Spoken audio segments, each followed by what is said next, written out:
Take your Bibles and turn to Psalm 96. Psalm 96, and I want to preach one more time for the near future about worship and call this A Lessons in Worship, Psalm 96.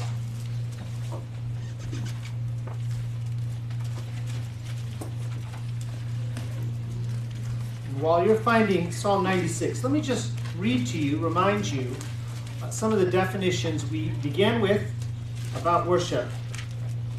You're turning to Psalm 96. Here's the first one. Worship is giving God the glory that is due his name.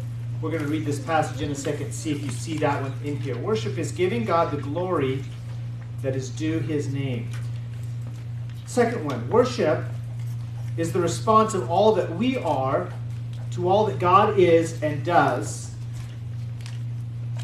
Third one, worship is the believer's response of all that they are, mind, emotions, will, and body, to what God is and says and does.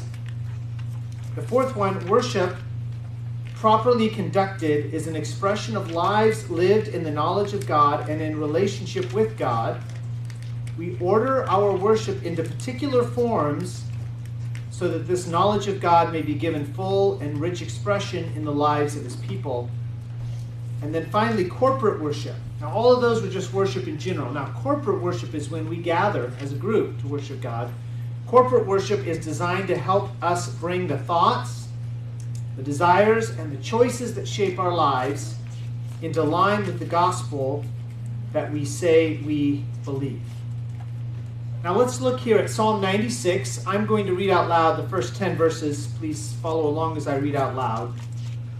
Oh, sing unto the Lord a new song.